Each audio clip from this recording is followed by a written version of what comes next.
Hallelujah. Praise the name Jesus Christ.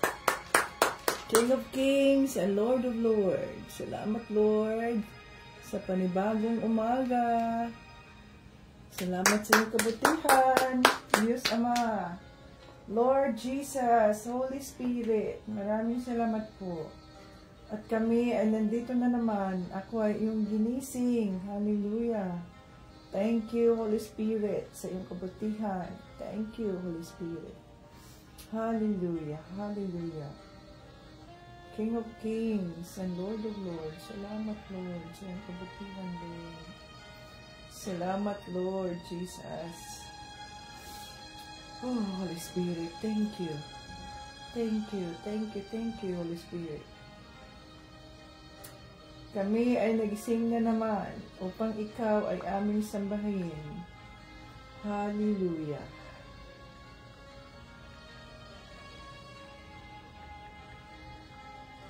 Welcome dito sa ating live.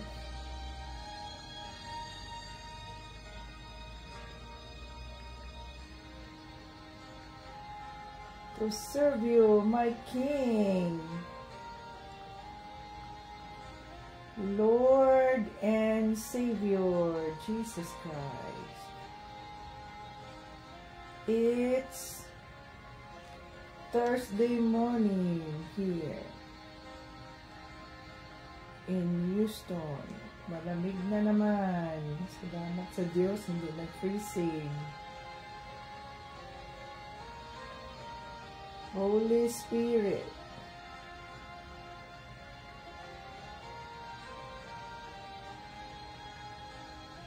lead me in every step of the way.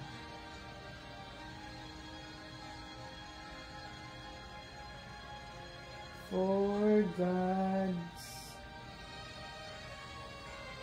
purpose and glory.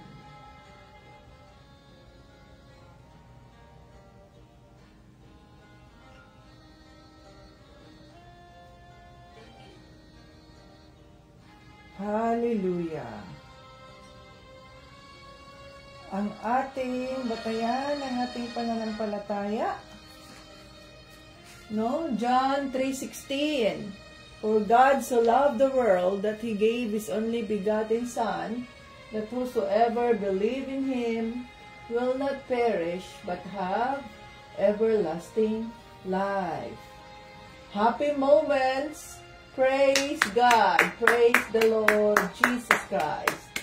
Difficult moments. Seek God. Seek the Lord Jesus Christ. Quiet moments. Worship God. Worship the Lord Jesus Christ. Painful moments. Trust God. Trust the Lord Jesus Christ. Every moment, thank God. Thank the Lord Jesus Christ. Oh, hallelujah. Thank you, Father God. Welcome dito sa ating live. Welcome, welcome. Malamig na naman ngayon. Malamig na naman ngayon. Salamat sa Diyos at tayo ay nagising. At tayo ay magpuri sa ating Panginoong Jesus. Ayan, no? Puri tayo sa Diyos.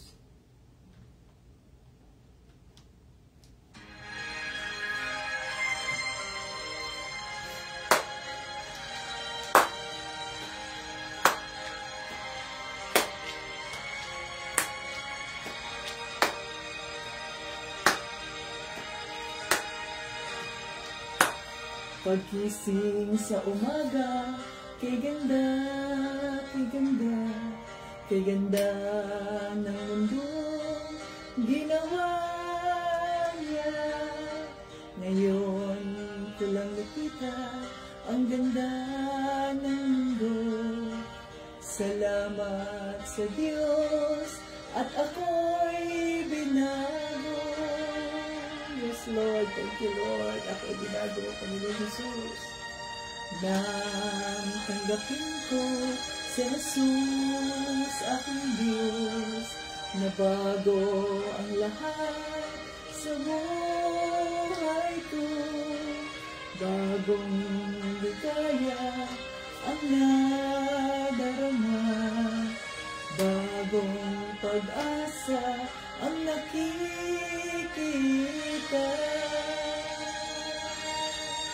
Yes, Lord.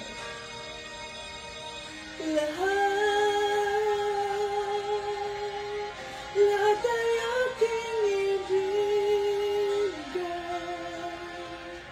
ibibigay pati aking buhay upang purihin siya.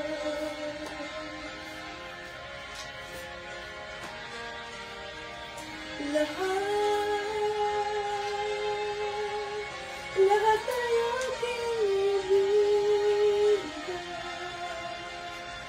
ibibigay pati aking buhay upang purihin siya.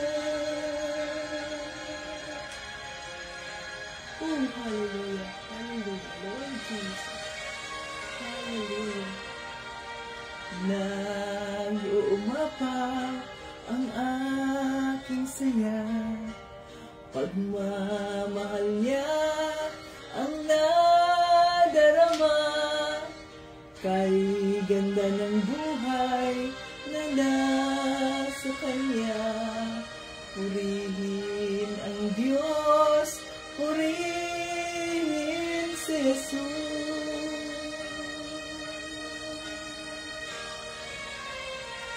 Lahat ay aking ibibigay pati aking buhay upang purihin siya. Yes, Lord. Lahat ay aking ibibigay pati aking buhay upang purihin siya.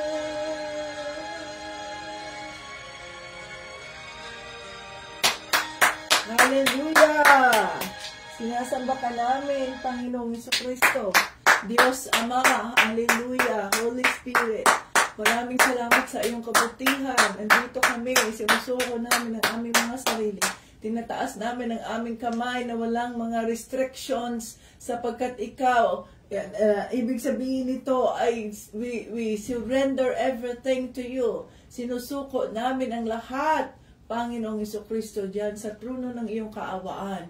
At kami po ay nagpupuri sa inyo. Kami po ay kinikilala namin ang kagalingan ng Diyos Ama, ng Diyos Anak, ng Banal na Espiritu. Oh, hallelujah, hallelujah, hallelujah, hallelujah. Thank you, Jesus. Thank you, Jesus. Ayan, palakpakan natin ang ating Panginoong Hesus sapagkat tayo ay nagising, sapagkat tayo ay muling binigyan ng pagkakataon na makapagsilbi sa Kanya. Hallelujah. Praise the Lord, praise the Lord, praise the Lord, Jesus Christ, King of Kings and Lord of Lords. Hallelujah. Hallelujah. We welcome the Holy Spirit in our midst today. Come, Holy Spirit, I need you now. I need your anointing, come in your power. I love you, Holy Spirit, you captivated my soul. And every day I learn to love you more. Come, Holy Spirit, I need you now. I need your anointing, come in your power. I love you, Holy Spirit, you captivated my soul. And every day I learn to love you more. I'm reaching for your heart. You hold my life in your hands, drawing me closer to you. I feel your power renewed.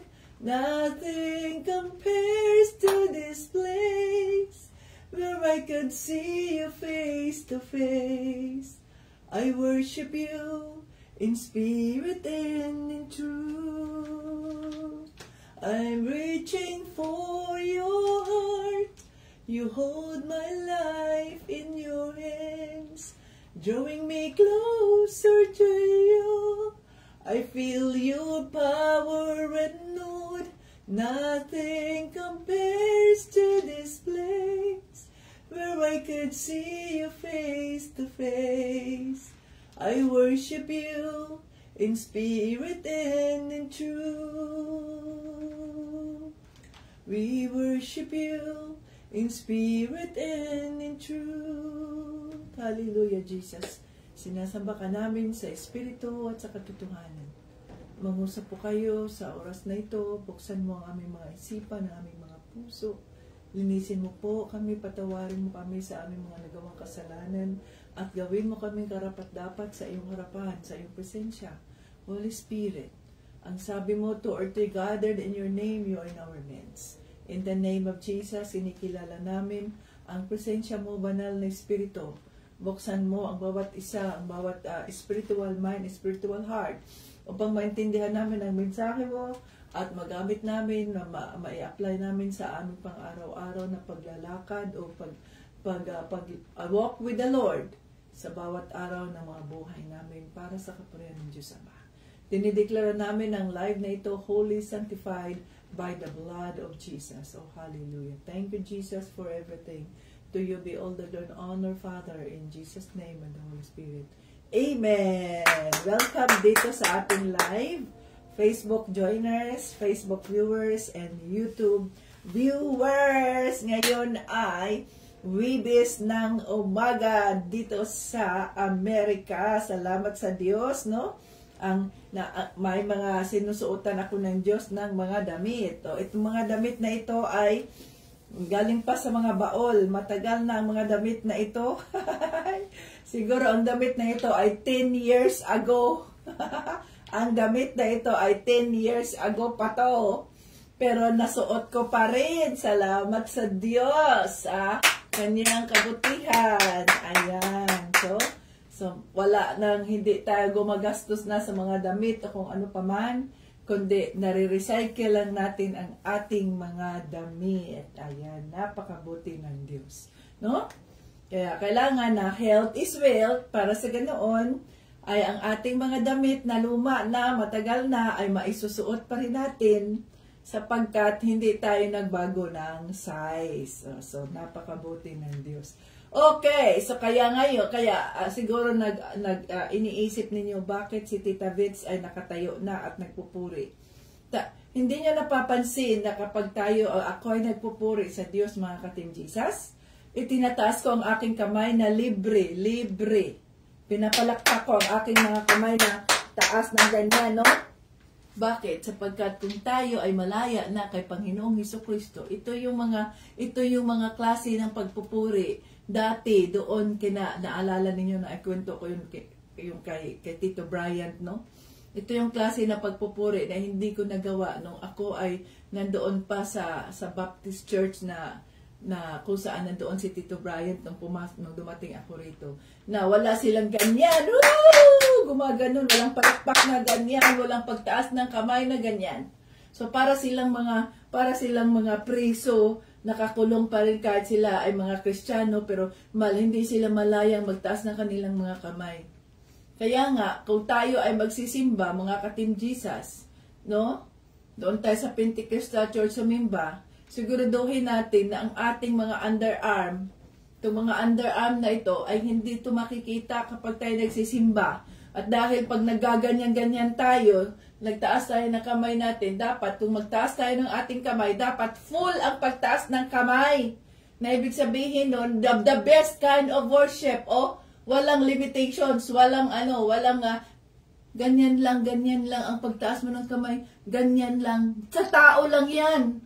But kung ang pagtaas ng kamay natin ay para sa Diyos, dapat full. Yes, Lord, surrender everything, walang limitation. Ganon yun. Paano kung magsisimba kayo at kikita yung mga kilikili ninyo dyan? Paalala yan ng Holy Spirit. Di, nakatisod pa kayo ng kapatid na nakakita ng underarm mo na itim. Oh. Sa halip na mag-focus siya sa Diyos, namulat siya, ganyan, ikaw nakita niya na nakita na yung mga underarm mo. Di ba? So, dapat ay mag-ingat tayo. Kaya nga dito sa atin, ay mayroon akong mga ganito para hindi makita yung underarm ko na nagpapalakpak, no? No, nagtaas ng kamay. So, yan ay mag-iingat tayo dahil nga, tayo nga, di ba? Tayo ang mga witnesses, no? Living witnesses tayo ni Panginoong Jesucristo. So, dapat ay mag-ingat tayo. Maingat tayo para hindi tayo makatisod sa ating kapwa, lalo na pagdating sa pagsamba sa Kanya. Na nakafocus lang dapat. So, kung ano man yung mga dapat itago dyan, yung mga cleavage natin dito at sa harap, itago natin yan para hindi tayo maging, dahilan, no? Hindi tayo maging dahilan na ang ibang tao ay matisod ng dahil sa atin. Kaya kailangan na mag-ayos kayo kung kayo kung pumunta kayo sa simbahan sa linggo, mag-ayos kayo ng mabuti, huwag kayong magpakita na kung ano-ano dahil hindi naman yan party, hindi yan disco. Ang pagsimba mo, ang pagpunta mo ay si Jesucristo, kaya mag-dress up ka ng maayos. Formal na dressing ang gagawin mo, hindi yung nag-spaghetti ka dyan, nag-miniskirt ka dyan, na matisod yung ibang taong nakatingin sa'yo. So, dapat na tayo, bilang mga living witnesses ni Panginoong Jesucristo, ayusin natin yung pananamit natin, lalo na kung tayo ay nasa simbahan. Well, kung nasa party ka, okay, no? Kung wala ka sa simbahan, importante lang na, kahit maikli damit mo, importante lang na okay pa rin yung hindi ka ba masagwang tingnan, no? Hindi ka masagwang tingnan. Okay? At kung tayo magpuri sa Panginoon, hindi sapat yung magano lang tayo. No. Kung tayo magpuri sa Panginoon, dapat taas ang kamay ng diretso, ganyan. Yes, Lord. Salamat, Lord. Ganun dapat kasi ibig sabihin nun, the highest form of praise yan eh. Yung pagtaas ng kamay ay nangangahulugang you surrender everything to the Lord. Oh. Ha? So, kailangan na ayusin natin yung ating mga sarili para hindi tayo makatisod sa iba. Okay, okay? Hallelujah. Praise the name of the Lord. So, kahapon dito tayo sa 1 Corinthians, ang gagawin nating laro ay gawin natin sa Sunday. Pwede ba kayo na, not Sunday, but Monday morning. Alas 6 ng umaga. Pwede ba kayo niyan? From Romans 1 to 16 ang gagawin nating laro. Monday morning. Pwede hindi, gusto nyo alas 6? O alas 5? Alas 5. Alas 7 ng umaga. So, ano ang pwede ninyong oras na pwede kayong mag-join? Monday, alas 6 ng umaga or alas 7 ng umaga. Alas 7 ng umaga. Dito sa akin ay alas 7 ng alas 5 ng hapon sa linggo. Yan ha? Okay. So, dito tayo sa Word of God. So, napag-usapan na natin ang 1 Corinthians, no? Nag-umpisa na tayo sa 1 Corinthians. By the way, welcome dito sa mga newcomers. Team Jesus members, o tingnan ninyo kung sino ang mga nandito na newcomers at i-welcome ninyo sila, i-friend request ninyo sila, i-message ninyo sila, i-friend request din ninyo ako para sa ganoon ay mapagdasal din namin kayo. Okay, so dito na tayo sa 1 Corinthians, naalala natin ang mensahe ng Diyos sa 1 Corinthians. Nung nag-umpisa pa lang tayo, no, mga ka-Team Jesus, 1 Corinthians chapters 1 to 9, na pinaalalahanan tayo ng ating Panginoong Jesucristo, ng banal na Espiritu na tayo ay mayroon ng personal na relasyon, no? Kay Panginoong Jesucristo, at dahil mayroon na tayong personal na relasyon or personal fellowship with our Lord Jesus Christ, Kaya walang kulang sa atin. Ano man ang kulang sa atin, kaalaman, karunungan, katalinuhan, at iba pa, yan ay pwede nating hingin sa banal na espiritu. Punuin ng banal na espiritu ang ating mga puso upang ating mga isipan upang magawa natin ang ating mga katawagan ayon sa kapurihan ng Diyos Ama. So tandaan natin, sinasabi dito sa 9, na tapat ang Diyos na tumawag sa inyo upang makipag-isa sa kanyang anak na si Hesukristo na ating Panginoon. So tapat ang ating Panginoong Diyos Ama. So dahil tayo ay nakiisa na, isa tayo sa mga pinili, huwag nating sayangin ang pribilehiyo na tayo ay isa sa mga pinili ng Diyos Ama na mabigyan ng kanyang kaawaan, sapagkat ayon nga sa salita ng Diyos, diba, hindi lahat ay binigyan niya ng kaawaan, hindi lahat. Sa makatuwid, kung isa ka na nabigyan ng kaawaan, isa ka sa nakatanggap ng kaawaan na yon at nagkaroon ka na ng personal na relasyon kay Kristo, huwag mong sayangin yon, i-cultivate mo ang iyong relasyon sa Kanya at ikaw at magkaroon ka, yun ang magiging best relationship mo sa buhay mo.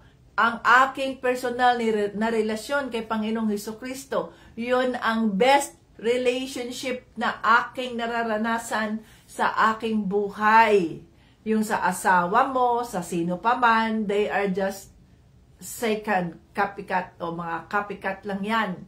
Pero ang totoong relasyon, the best relationship is me and my Lord Jesus Christ through the Holy Spirit. So araw-araw sa aking mga difficulties, sa opisina, ano pa man, Holy Spirit, tulungan mo po ako. Lord Jesus, anong gagawin ko nito? At kapag sinagot na niya, praise the Lord Jesus Christ, salamat po sa pagsagot mo sa aking prayer request. Hallelujah, glory to God. No? So, ganun yun, no, mga ka-Team Jesus, ang ating mga puso ay puno ng pasasalamat sa Diyos sapagkat nang dahil sa Kanya tayo ay muling nabigyan ng pagkakataon na maiugnay kay Panginoong Hesukristo at magamit ang ating mga buhay para sa kapakipakinabang ng kaharian ng Diyos Ama. So, dito tayo sa 1 Corinto, chapters 1, verses 10 to... Okay, dito lang tayo sa 10 to... saan ba to? 15, 17... verses 10 to 17. So, i-chop-chop lang natin ang mga verses nang sa ganun ay hindi tayo mahirapan, no, mga ka-Team Jesus. May mga matataas din dito. Okay. Chapter 1, verses 10 to 17. Ang pamagat dito ay dapat magkaisa ang mga mananampalataya. O, ayan na. Kailangan tayong magkaisa. Dito pa lang sa kanyang pamagat ay mayroon ng mensaheng ipinarating ang banal na espiritu. Kung sa English pa, a church divided over leaders. So, tingnan natin ang mensahe ng Holy Spirit. Basahin natin. Nasaan ang inyong mga Biblia? Huwag kayong makinig lamang sa akin, kundi kunin ninyo ang inyong mga Biblia at lagyan ninyo ng petsa yan. Ganito, ganito, ganyan. Lagyan ninyo ng petsa 13:25. Okay. Mga kapatid, nakikiusap ako sa inyo sa pangalan ng ating Panginoong Hesukristo na magkaisa kayong lahat na walang hidwaang mamamagitan sa inyo. Magkaisa kayo sa isip at layunin. 11. Sinasabi ko ito dahil may nagbalita sa akin mula sa tahanan ni Chloe na may mga nag-aalitan sa inyo. 12. Ito ang ibig kong sabihin. Ang iba daw sa inyo ay nagsasabi, kay Pablo ako. Ang iba naman ay kay Apolos ako. May iba rin nagsasabi, kay Pedro ako. At ang iba naman ay kay Kristo ako. 13. Bakit nahahati ba si Kristo?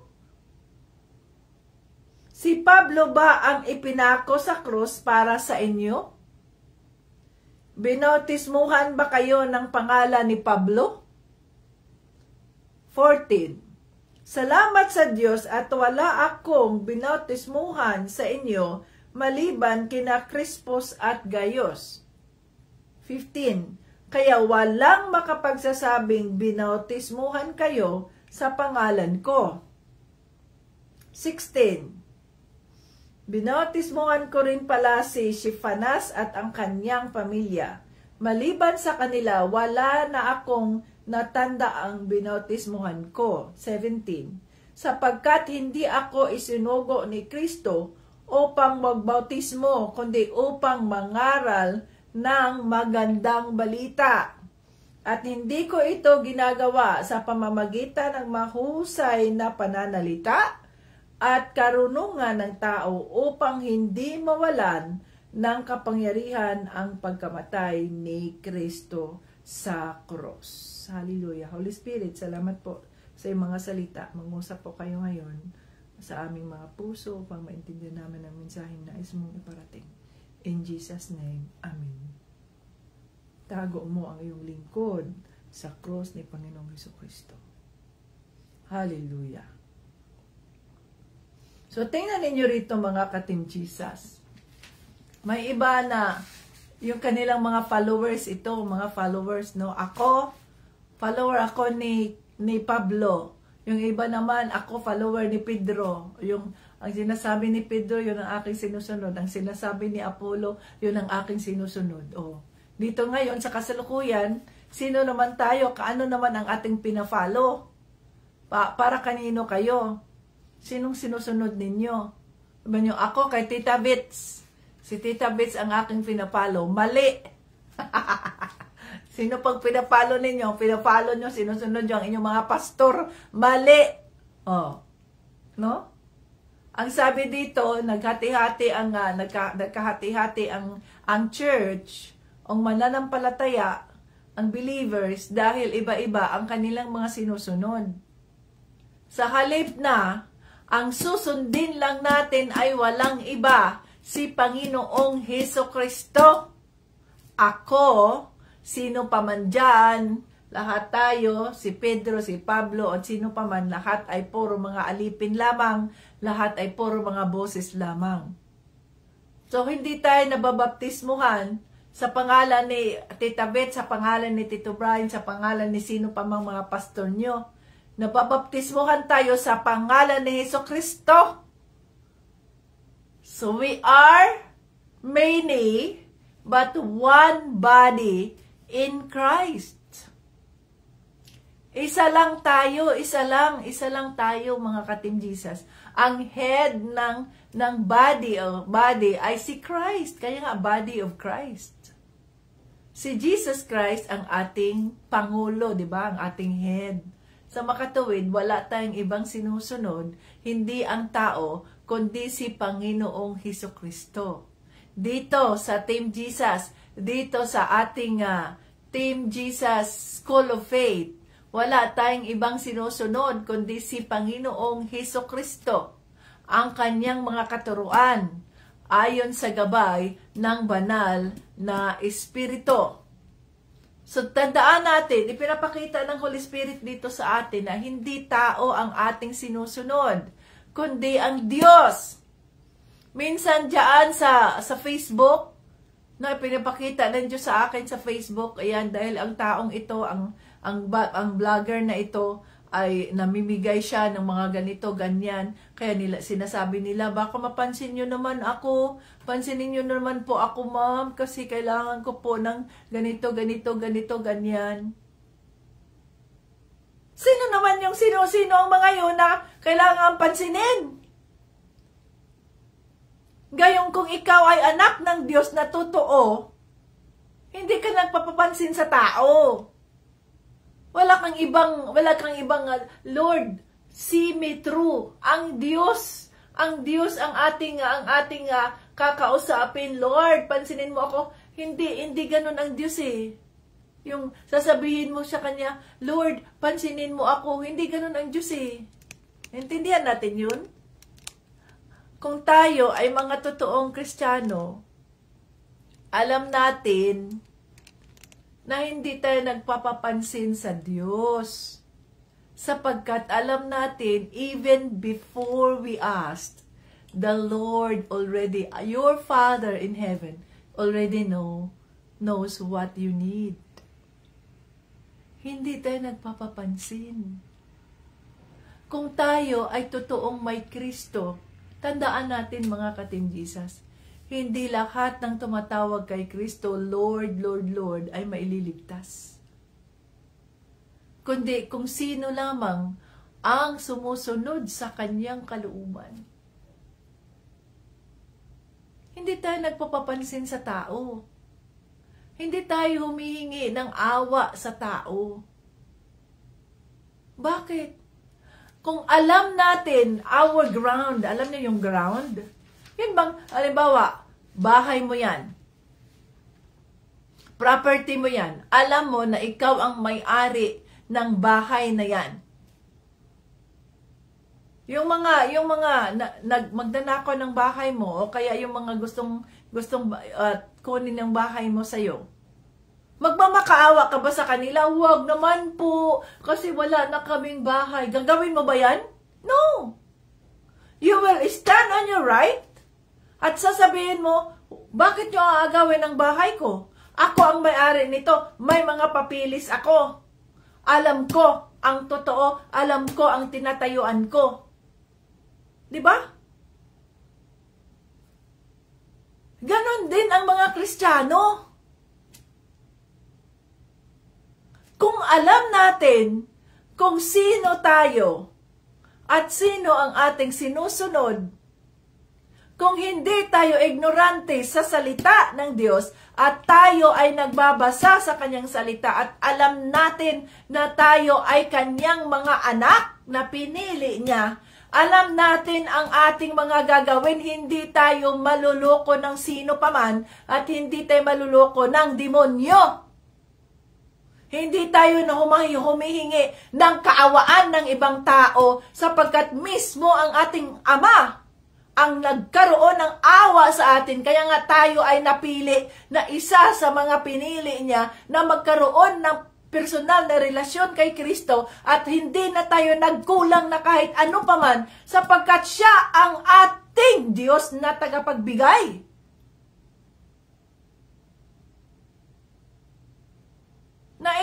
Naiintindihan ba natin yon, yung discernment ng Holy Spirit?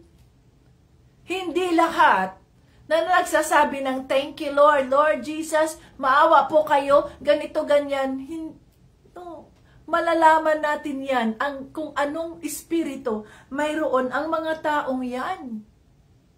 Kung tayo ay nasa tamang katuwiran ng Diyos. Do not be deceived. Hindi lahat ng tumatawag kay Panginoong Hesukristo ay naililigtas. Hindi lahat ng tumatawag kay Panginoong Hesukristo ay totoong tagasunod niya. Dahil kung tayo ay totoong tagasunod ni Kristo, alam natin God is a jealous God. Ayaw niya na may kahati siya sa ating mga pagpupuri sa Kanya, sa ating pagsamba sa Kanya, sa ating pakikipag-usap sa Kanya. Ayaw niyang may kahati tayo sa ibang, sa tao. Ayaw niya yun. He wants our praise. He wants our attention. He wants us to talk to Him personally, quietly. Anong sinasabi dyan? Happy moments, praise the Lord. Difficult moments, seek the Lord. Yan ang gusto niya eh. Hindi doon sa tao tayo nagsisik ng kaawaan, no. Sa Diyos. Dahil siya ay tapat sa kanyang mga pangako nung tayo ay pinili niya. Pero kapag wala tayong personal na relasyon kay Kristo, kaya ang ating pananampalataya ay kahit tumatawag tayo kay Hesukristo, nagpo-post pa tayo ng kung ano-ano dyan sa Facebook, Malalaman mo pa rin kung ano ang nilalaman ng puso. The Lord will expose you, will reveal it to the people na mayroong katuwiran o matuwid sa harap ng Diyos. Ipinapakita yan ng banal na Espiritu. Do not be deceived with this person. Dahil magaling lang silang mag-post ng mga ganito, ng mga ganyan, pero sa mismong puso nila, wala silang personal na relasyon kay Kristo. Nagpapa-impress lang sa tao, kumukuha ng sympathy, ng kaawaan ng tao sa halip na doon mismo humingi ng kaawaan sa Diyos. Hindi sa tao. Sapagkat kung tayo ay doon na nahimik sa Diyos, seek God, quiet moments, anong sinasabi dyan? Hindi tayo nag-iingay sa Facebook. Nanahimik tayo kung ganito ang ating pinagdadaanan. Nanahimik tayo, doon tayo mag-ingay sa trono ng kaawaan ng Diyos. Dahil kung ang Diyos ay nalugod sa ating ginagawa, siya ay magpapadala ng mga pagpapala, magpapadala ng kanyang mga instrumento na magugulat ka na hindi mo inaasahan. Magpapadala siya. Bakit? Kapag siya ay nalugod, if God is pleased with what we do, blessings will come down na hindi mo inaasahan, but it happens. Ganun yun eh. Hindi sa tao. Ngayon, yung mga pinagpa-follow ninyo dyan, kung sino-sino pinagpa-follow ninyo, no? Ang sabi dito, wala tayong ibang tinitingnan, wala tayong ibang sinusunod o sinusuportahan. Ako kay ganito, ako kay ganyan. No. Ako, ang sinusuportahan ko, ang sinusunod ko, si Panginoong Jesucristo lamang. Kaya nga, fix your eyes to Jesus, the author and finisher of our faith. Kaya ang nangyayari sa mga simbahan ngayon sa kasalukuyan ay nagkahati-hati. Bakit nagkahati-hati? Sapagkat iba-iba ang kanilang mga sinusunod. Sila ay suporta sila ni dito, yung isa suporta ni dito. Bakit iba-iba ang suporta nyo? Isa lang ang ating sinusuportahan, isa lang ang ating tinitingnan. Let us fix our eyes to Jesus, the author and finisher of our faith.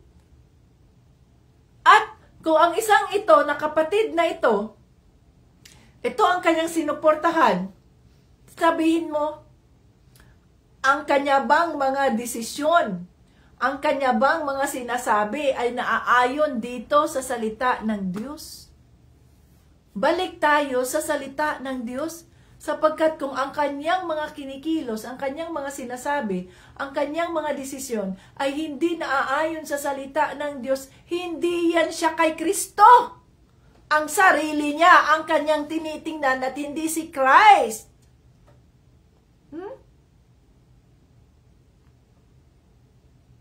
Hindi si Kristo. O bakit na gano'n ang iyong decision? Bakit gano'n ang iyong suggestion? Kasi ganito, ganyan. Nasaan yan sa Biblia? Na yan ang ating gawin.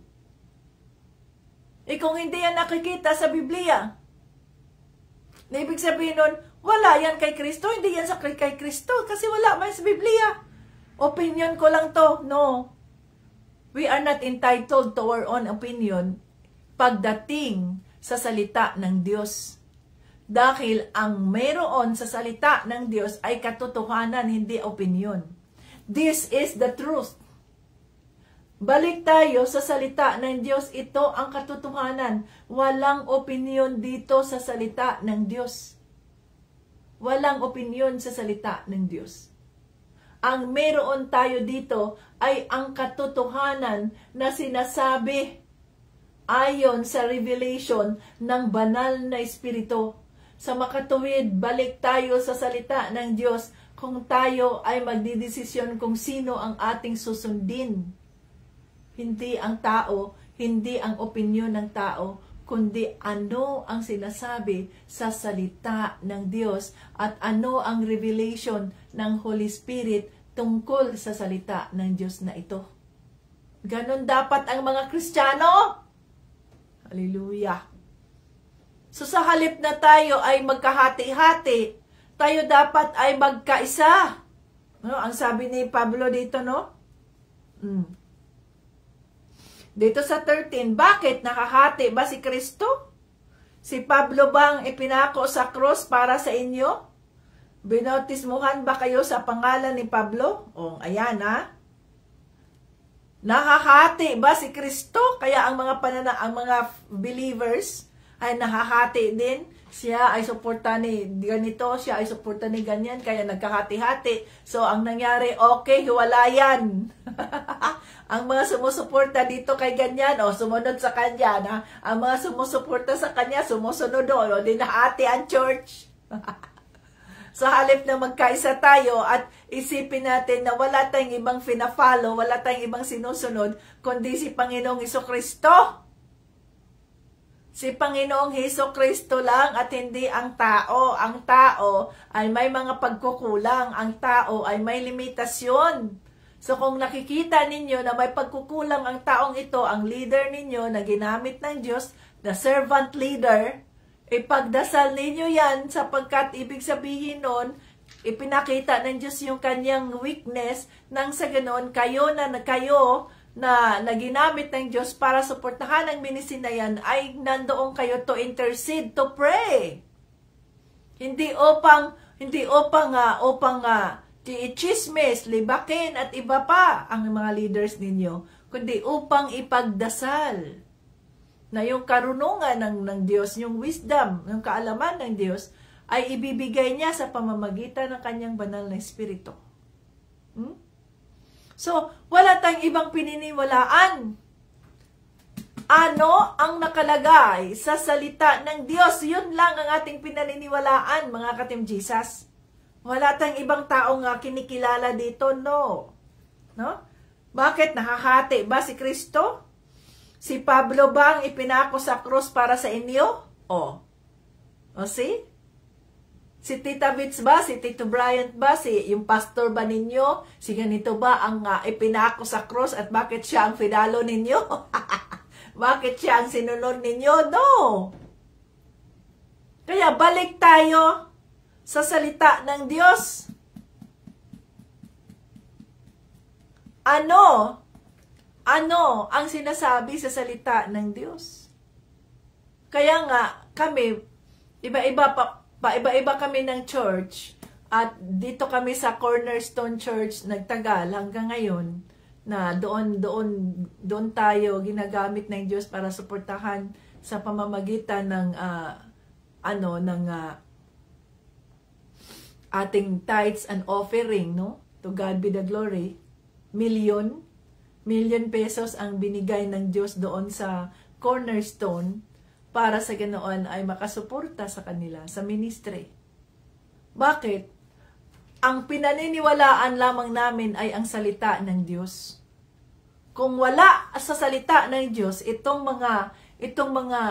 mga practices ng church, bago kami umaalis sa church na yan, na pinadala kami ng Panginoon, sinasabihan, halimbawa si Tito Brian, ako pinakita ng Holy Spirit na ganito, ganyan.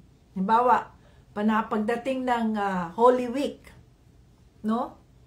Sa halip na Resurrection Sunday, ang ginagawa nila Easter Sunday. Sabi naman ng mga taga-Amerika dito, kultura na kasi yan ng Amerika, Easter ang tawag. Kultura yan ng Amerika. Ang tanong, yan ba ay nasa Biblia? At sinasabi nila na ano daw yung church na pinuntahan namin, na medyo matagal din kami doon, 1 year siguro or what. Tapos pinakita ng Holy Spirit na sila ay nagsiselebrate ng Easter egg hunting sa mga bata. So Lord, wala man yan sa salita mo yung Easter egg hunting. Anong gagawin namin? We are not comfortable niyan kasi doon kami nagsisimba, di ba?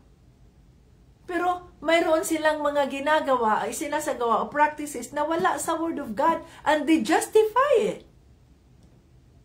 So, kinausap namin yung pastor. na ganyan, pastor, ito yung aming pinaniwalaan. Ganito, ganito, ganyan. Nasaan yan sa Biblia? Tapos, ang kulay ng egg ay yellow. So, pag sinabi ng yellow, mayroong pakahulugan doon. Jesus is the na, kaya yellow egg. Pag, mayroong red egg. Jesus is the color of red means. Sinabi ko, bakit ang mga bata, you are deceiving these children? Sa halip na ilapit natin sila kay Panginoong Jesucristo, you are deceiving them. Ha? So, wala yan sa salita ng Diyos ang Easter egg hunting. Yan ay pagano. It's a pagan celebration. Ang Easter egg hunting, it's a pagan celebration. Wala yan sa Word of God. Ang sabi dito sa Word of God, Jesus was resurrected on the third day. Kaya ang celebration natin, it's not Easter, but it's Resurrection Sunday. On the third day, not Easter.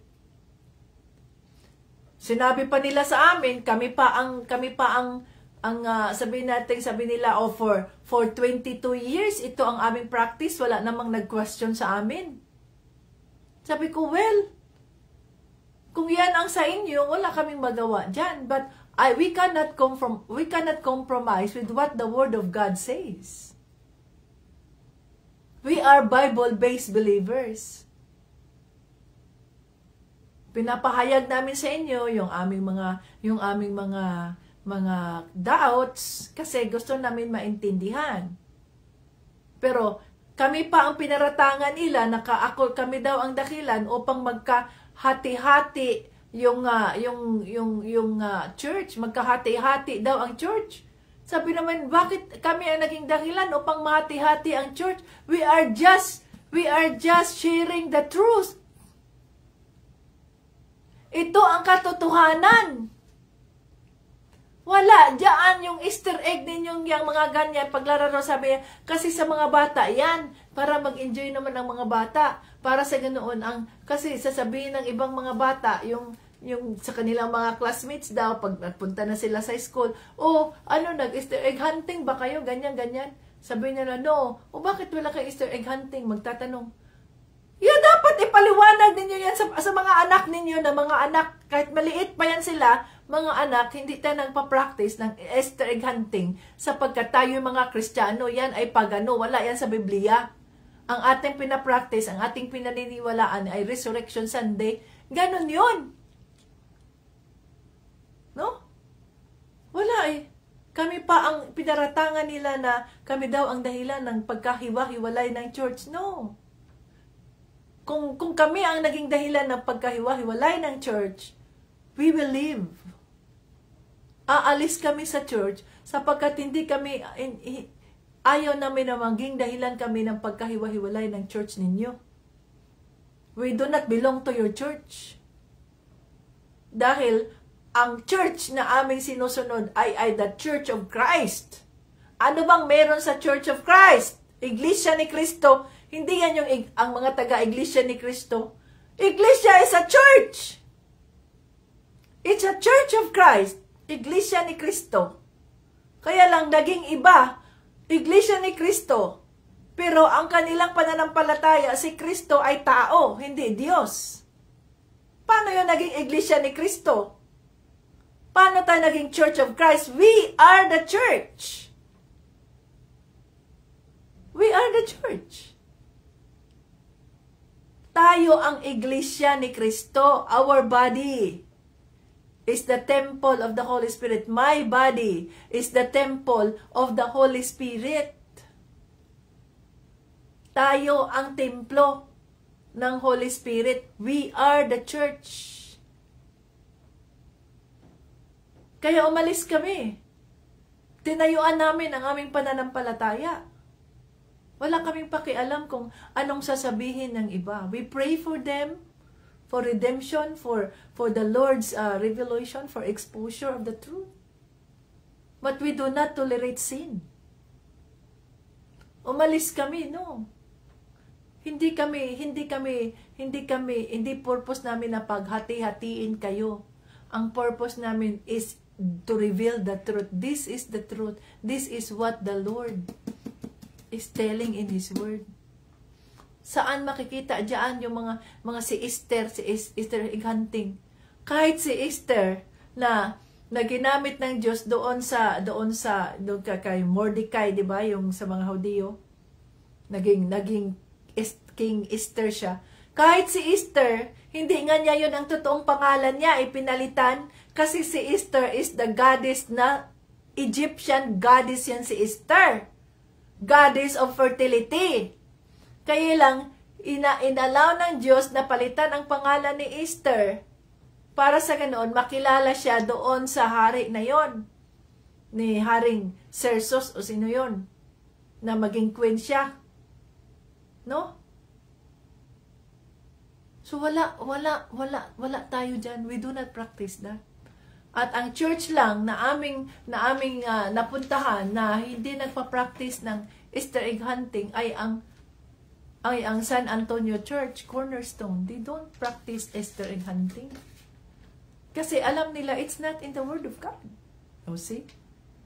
O sino ngayon ang pinafollow natin? Ang tao, ang pastor? Kasi nahihiya tayo na, kasi baka sabihin nila tayo ang dahilan ng paghati-hati. Who cares? Kung anong sasabihin ng iba.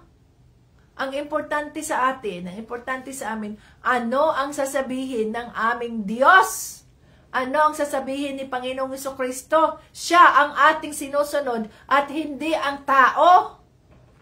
Kaya kayo, mag-ingat kayo kung saan kayo, humingi kayo ng gabay ng banal na espiritu at mag-ingat kayo kung saan kayo nagjo-join ng mga local churches ninyo. Alamin nyo muna kung ano ang kanilang pinaniniwalaan. Kailangan na maging malinaw yan sa inyo. Kung anong klaseng church ba kayo? Ano ang inyong pinaniniwalaan? Dapat siguraduhin ninyo yan. Nang sa ganoon, ay hindi kayo maloko ng kaaway ng Diyos. At baka mayroon silang mga practices na wala, no? Na wala sa salita ng ating Panginoong Jesucristo. Ngayon, kung mayroong pagkahiwa-hiwalay o mayroong hindi pagkakaintindihan, ibalik natin ang ating mga sarili dito sa salita ng Diyos, no? Bakit nakahati ba si Kristo? Si Pablo ba ang ipinako sa cross? O pwedeng si Pablo ay palitan natin lang yung pangalan ng inyong pastor. Si pastor ganito ba ang naipako sa cross?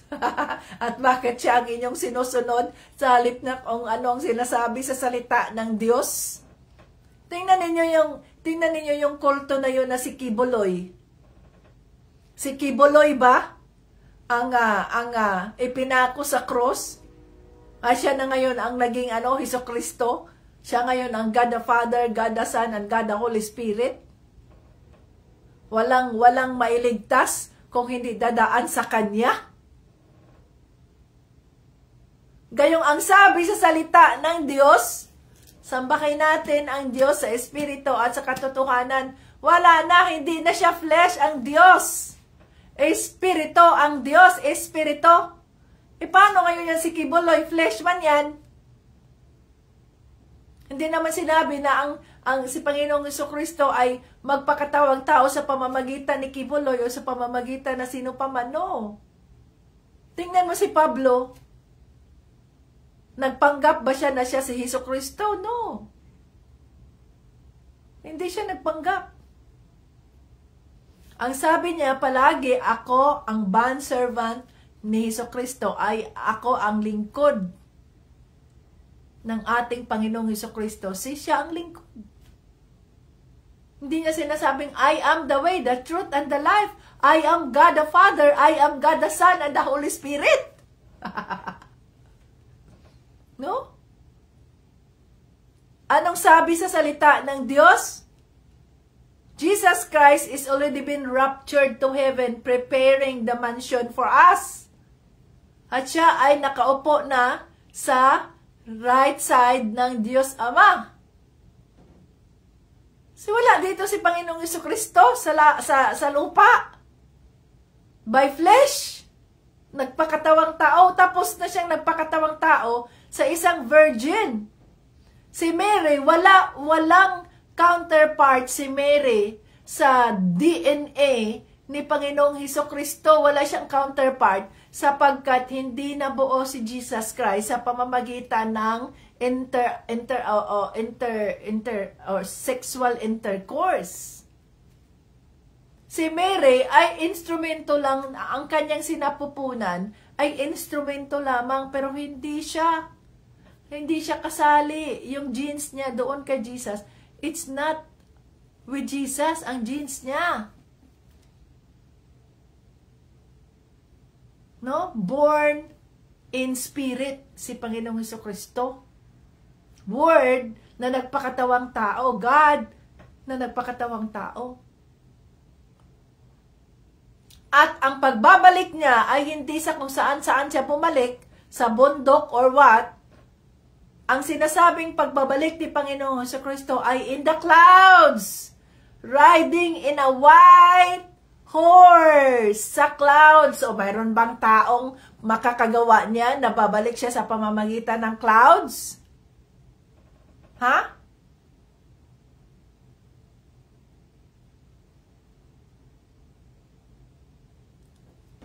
Meron bang Kristo na babalik sa pamamagitan ng bundok doon ni Kibuloy? doon si Kibuloy sa bundok niya? No. Ano sabi sa salita ng Diyos? Kaya nga balik tayo sa salita ng Diyos. Kaya nga sinasabi, Bible-based, at hinihingi natin ang presensya ng banal na Espiritu, Holy Spirit. Ano ang ibig mong sabihin sa mensahe mong ito? Na hindi matwist ang kanyang salita, na mananatili ang katotohanan. This is the truth. Kaya kami, from one church to another kami, dahil sa simula ay hindi pa namin alam na ganyan sila. Unti-unti, nire-reveal ng Holy Spirit sa amin na ganito. Oh, it's not in the Bible. Ano ang kanilang pinagbabatayan yan? So, anything that is not of the Bible is not of God. Kaya mahalaga ang ating mga Biblia para hindi tayo maluko ng kaaway ng Diyos dahil we are on the end times. At sabi dito sa Revelation, sa end times, many will be deceived. No? Marami ang maluluko at mawala sa kanilang pananampalataya kay Kristo. Dahil maniniwala sila, oy, bumalik na si Kristo. Ayan na si Kristo, sumunod na sila kay, nandyan na si Kristo, gumagawa ng mga miracle. Ay, si Jesus, bumalik na. O kaya maraming ma-deceive. Pero anong sabi sa salita ng Diyos? He will come back through the clouds, riding a white horse. No? Ang sabi sa salita ng Diyos, hindi yun mangyayari kung hindi pa mangyari ang rapture. Nasa salita ng Diyos sa Revelation, rapture will come first before the second coming of Jesus. Ang iba ngayon sa kasalukuyan, nandiyan na si Jesus, bumalik na. Kasama na nila si Jesus at ito'y gumagawa na ng mga milagro. Hindi sa Diyos ang mga milagro na yon, sa demonyo ang mga milagro na yon, nang sa ganoon ay ma-fulfill ang nakasulat sa salita ng Diyos na marami ang mga mawawala sa presensya ng Diyos. Marami ang mga maluko. Kaya mag-ingat tayo sa pinupuntahan nating churches. Dahil tayo pa ang pararatangan. But we do not take it against them. We interceded for them. We speak forgiveness. We pray for them. Ang importante, kami pinadala ng Diyos doon upang maintindihan nila ang katotohanan. Mayroon silang malaking kasalanan sa harap ng Diyos sapagkat itong mga batang walang kamuwang-muwang sa mundo, itong mga batang walang kaalam-alam sa mundo, hindi nila naituro sa tama. Hindi nila naturuan ng tama. Niloko nila yung mga bata. They deceived these children. Malaking kasalanan yan sa harap ng Diyos sapagkat ang mga bata ay mahal ng Diyos. Sabi nga ni Panginoong Jesucristo, di ba? Bring these children to me. Malapit sa kaharian ng Diyos ang mga bata. Ang mga bata ay dapat maturuan natin ng tama habang sila'y maliit pa. Maituwid natin, masabi natin sa kanila kung sino si Panginoong Jesucristo nang sa ganun kung sila ay lalaki, ang kanilang pananampalataya ay hindi sa tao, hindi sa mga dibulto, hindi sa mga anong likha, hindi sa inyo ang kanilang pananampalataya, kundi kay Panginoong Jesucristo ayon sa salita ng Diyos. Hallelujah.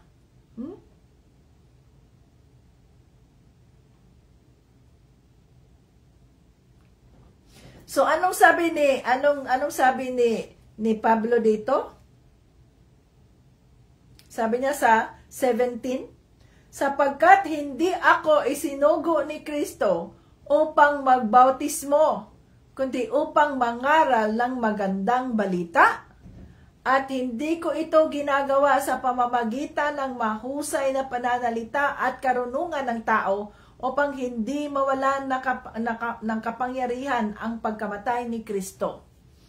So si Pablo ay ginamit, inutusan, no, ng Panginoong Jesucristo, hindi para magbaptismo. Kagaya kay Tita Bets, ako ay ginamit ng Banal na Espiritu bilang boses niya. Hindi ako ginamit para baptismohan kayo.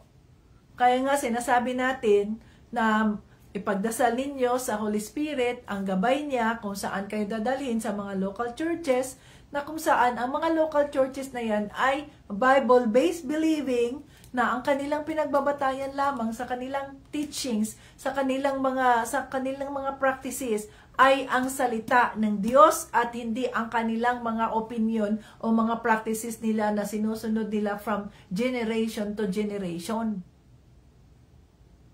Ang salita ng Diyos. So kayo doon, ang aking role ay upang maibahagi sa inyo ang salita ng Diyos, ang katotohanan na sinasabi, hindi sa mahusay na pananalita at karunungan ng tao. Hindi sa mahusay na pananalita ni Tita Bets at sa aking karunungan. No. Ang sabi dito, upang hindi mawala ng kapangyarihan ang pagkamatay ni Kristo sa krus. Kaya ako I am dependent sa Holy Spirit kung ano ang sinasabi ng Banal na Espiritu, upang sa ganoon hindi natin makalimutan na hindi ako si Tita Bets ang mahalaga dito, kundi si Jesucristo, ang kanyang pagkamatay sa cross, ang kaawaan ng Diyos Ama, na nang dahil sa kanyang kaawaan tayo ay nagkaroon ng personal fellowship o naiugnay tayo kay Kristo upang tayo ay pagpapalain niya at magamit ang ating mga buhay para sa kanyang kaharian at hindi para sa kaluwalhatian ng tao.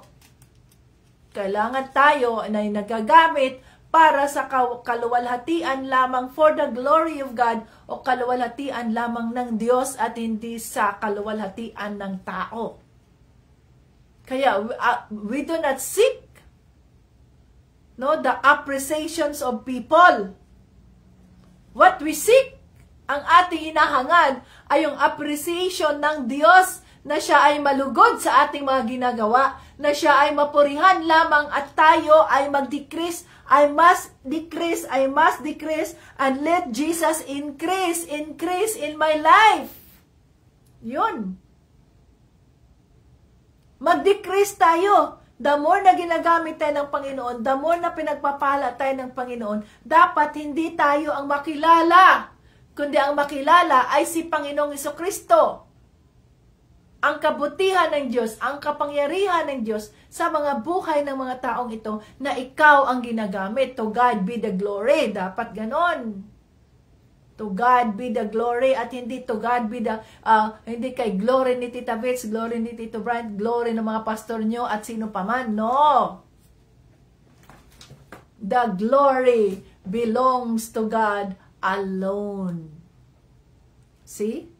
Ano sabi ni Pablo? Kahit si Pablo ay ay isang, sabihin nating, isang anointed servant of the Lord si Pablo, ay ang sabi pa rin niya, hindi siya nagsasalita dahil sa kahusayan niyang magsalita at dahil sa kanyang sariling karunungan, upang sa ganoon na hindi mawala ng saysay ang pagkamatay ni Kristo sa krus. Ang kanyang pananalita ay ayon sa gabay ng banal na Espiritu upang makilala na nang dahil sa sakripisyo ni Panginoong Hesukristo, tayo ay nailigtas. No? Hindi dapat tayo ang church ay hindi dapat magkahati-hati. Dahil siya ay nagpa-follow ni ganito, dahil siya ay nag-follow ni ganyan. Siya ang sinusunod mo, itong isa naman, kaya nagkaaway-away na kayo dahil hindi, ang sinusunod ko ay ganyan eh. Ay, yung isa naman, hindi, ang sinusunod ko ay si ganito. Kaya di kayo magkasundo kahit nasa isang pamilya kayo. Kagaya ba ng ano ninyo, yung mga political choices ninyo sa inyong mga pinipiling politiko. Yung isa, yung iyong nanay, ang kanya ay si politiko na ganyan. Yung iyong tatay, ang sa kanya ay si ganun. Yung iyong mga kapatid, yung iyong sino pa man dyan sa pamilya nyo, iba ang pinipili. Kaya magulo kayo sa pamilya nyo dahil hindi kayo nagkakaisa. Sana sa isang pamilya, kahit nire-respeto ninyo, kung kayo ay puro parehong mga Kristiyano, kung nire-respeto ninyo si Panginoong Hesukristo, dapat ay magkasundo kayo. Balik kayo sa salita ng Diyos. Sino ang karapat-dapat? Sino ang dapat nating suportahan na kung saan sila o itong kandidato na to ang tumataguyod sa salita ng Diyos, ang gumagawa ng katapatan, ang totoong serbisyo sa gobyerno. Ang gobyerno ay hindi ang mga officials ng gobyerno. Tayo ang gobyerno. We are the government. Itong mga nasa gobyerno, sila ay mga representatives natin. Na rin din naman pwedeng tayong lahat ang magsalita. Representative natin sila. Kaya nga ipagdasal natin ang mga officials ng gobyerno na sila ay gabayan ng banal na Espiritu. So bilang pamilya, bilang one body in Christ, dapat ang mga churches, dapat ang body of Christ ay hindi magkahiwa-hiwalay, kundi magsama-sama. Isa lang ang tingnan, si Hesukristo. Kagaya ba nangyari dito sa Amerika? Dati ay ang mga Kristiyano ay hindi nakikialam sa politika. Pero talagang wicked na ang Amerika dahil ang kanilang pinopromote ay yung mga LGBTs, yung mga transgender, yung change of sex. Ang lalaki ay pwedeng maging babae, ang babae ay pwedeng maging lalaki. That is wickedness. So, anong nangyari sa Church of Christ dito sa Amerika? Maging sa ibang mga bansa. Tumayo ang Church of Christ. Sa halip na maghati-hati, nagsama-sama, nagdasal, nag-prayer and fasting for 40 days upang hingin ang kaawaan ng Diyos Ama sa Amerika. No? Upang hingin ang kaawaan ng Diyos Ama sa Amerika at baguhin ng Diyos ang destiny, ang future ng Amerika. Kaya napakabuti ng Diyos. Ngayon, si President Trump landslide, 70% ng mga Americans ang bumoto sa kanya, landslide. Kasi ang body of Christ ay hindi nagkahiwa-hiwalay, kundi naging buo, nagkaisa. Ang lahat ng churches na suportahan ang presidente. Vote for the Bible. Bakit sinasabing vote for the Bible? Sinong presidente, candidate dyan, ang tinatayuan niya na abortion is a sin? Sinong presidente ang anti-abortion? Sino ang presidente na anti-LGBTQ? Sino ang presidente? It's in the Bible. Abortion is a sin. Ano sinasabi sa Biblia? Dalawa lang ang ginawa ng Diyos na nilikha. Una si Adan, lalaki. Ikalawa, babae, si Eva. Hindi siya lumikha ng ibang gender. Babae at lalaki lang. Yun dapat ang bigyan natin ng focus. Anong sinasabi sa salita ng Diyos? Yun ang ating susundin. Let us go back to the Word of God. Hindi pwedeng i-justify natin ang mga practices ng mga tao. Sabi nyo, yung ibang mga Kristiyano nagsasabi, paano yan si Trump? Si Trump borderer yan, si Trump rapist yan, si Trump felony yan. Bakit? Kung may perfecto bang tao sa mundo? Walang perfecto, si Jesus lang. Blameless. Yung mga taong ginamit ng Diyos sa lumang tipan, lalo na si David. Si David ba perfect? Si David ba walang kasalanan? Maraming kasalanan si David. Pero ginamit siya ng Diyos na malakasan. Bakit? Nagpapakumbaba siya at kinikilala niya ang Diyos. Humingi siya ng kapatawaran, kinikilala niya ang Diyos. Si President Trump, nagkamali yan siya, dami niyang mga mali. Pero hindi pa man siya nung mga panahon na yun na naging presidente, siya na tumakbo siya. That was long time ago, nung siya bata pa, nasa 20 years plus pa, nasa 30 years pa, na siyempre, mayaman siya, milyonaryo siya eh. Maraming mga babae nagkagusto sa kanya, hindi pa man siya tinawag nung time na yun.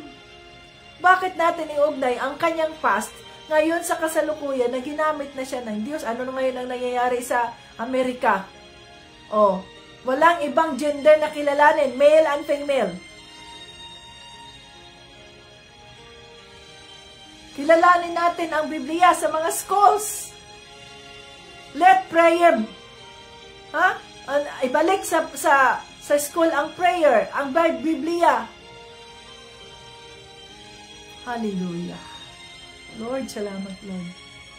Sa iyong kabutihan, Holy Spirit, salamat po na ikaw ay nangusap na naman sa amin sa araw na ito. Thank you, Jesus. Thank you, Holy Spirit. Sa mensaheng nais mong iparating sa oras na ito. Salamat, Lord, sa paalala mo sa amin na wala kang ibang titingnan, wala kaming ibang susundin kung ikaw lamang, Panginoong Jesucristo. Ang katotohanan kung ano ang naisulat sa iyong mga salita. Hindi kami magkahati-hati sapagkat isa lamang ang aming tinitingnan. Isa lamang ang aming sinusunod. Ikaw lamang, Panginoong Jesucristo, we fix our eyes to you. Jesus Christ, the author and the finisher of our faith. Oh, hallelujah. Lord, gabayan mo po ang bawat isa na hindi kami masama sa mga taong manuko ng iyong kaaway, Panginoong Jesucristo. Gabayan mo kami ng iyong banal na Espiritu. Let your discernment power be upon us na malalaman namin, makikilala namin kung sino ang nagsasabi ng totoo at sino ang nagkukunwari at sino yung mga taong nanluloko lamang ng kanilang kapwa at wala silang personal na relasyon sa iyo. Father God, in the name of Jesus, sinusuko namin sa inyo ang aming mga sitwasyon. Patawarin mo kami kung may mga pagkakataon na naloko kami ng mga iba na sa akala namin yun ang katotohanan. Subalit napakabuti niyo po, Panginoong Jesucristo. Dahil sa pamamagitan ng iyong banal na Espiritu, nalaman namin ang katotohanan. Oh, hallelujah. Oh, hallelujah. We praise you. We praise you, Lord Jesus. Father God, in the name of Jesus, we give you all the glory and honor for you are good at all times. seal your words, seal what we have learned today with the precious blood of Jesus. Na hindi ito mawala, hindi ito nakawin ng kaaway ng Diyos, hindi namin makalimutan. Kundi ito ang aming maging gabay sa araw-araw na kami ang nilalakaran namin, aming pananampalataya kay Panginoong Jesucristo. Walang ibang susundin kami kundi sa Panginoong Jesucristo lamang at kung ano ang nakasaad sa salita ng Diyos. Hallelujah! Pagpalain mo po, Panginoong Hesus, ang lahat ng mga nandito. Gabayan mo po sila at lahat ng mga makakarinig sa iyong mga salita, Lord. Let there be healing, let there be peace, let there be comfort, let there be blessing in the name of Jesus and by the blood of Jesus. Hallelujah. In Jesus' name, Amen. God bless everyone. Ayan. So, wag tayong maghati-hati, mga katim Jesus. So, kung mayroon mang mga hindi pagkakaintindihan ang body of Christ, hindi pagkakaintindihan ang pangkat natin, halimbawa. So, ang tingnan natin, balik tayo sa salita ng Diyos. Hindi natin pwedeng pagtalunan ang salita ng Diyos, kundi ano ang sinasabi sa salita ng Diyos. Ano ang revelation ng banal na Espiritu tungkol sa salita ng Diyos. Ganon tayo, mga katim Jesus. Go back, let us go back to the Word of God at hindi ang opinion ng iba. Kasi yung iba magsasabi, ito ang sinabi ng Holy Spirit eh. Ito ang nireveal ng Holy Spirit sa akin. Ako, pag may nagsasabi sa akin na ito ang nireveal ng Holy Spirit sa akin, kino-confront ko yan sa Word of God. Saan yan makikita sa Word of God?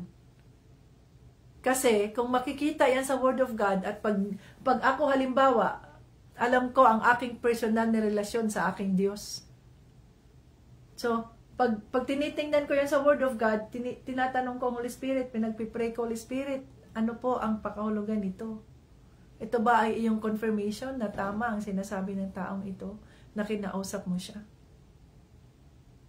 Pag nag-confirm ang Holy Spirit, it means yes, okay, nandoon mararanasan natin yung kapayapaan ng Diyos, mararanasan natin yung confirmation ng Holy Spirit. Let it be. Go for it. Pero kung hindi mo mararanasan ang confirmation o ang kapayapaan ng banal na Espiritu, don't go for it. Sabihin mo, ipagdasal ko ang bagay na ito. Dahil kapag ipinagdasal natin ang mga bagay na ito, magre-reveal ang banal na Espiritu. Magre-reveal ang banal na Espiritu sa atin. Nang sa ganoon, hindi tayo maluko ng taong ito, ng kapwa natin.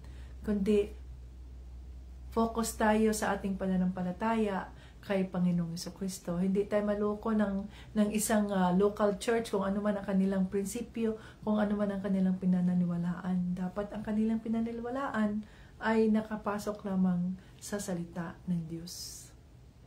Yun tayo, mga katim Jesus. Hanggang sa muli, maraming salamat sa inyong pag-join. God bless us all and Jesus loves us. Bye-bye.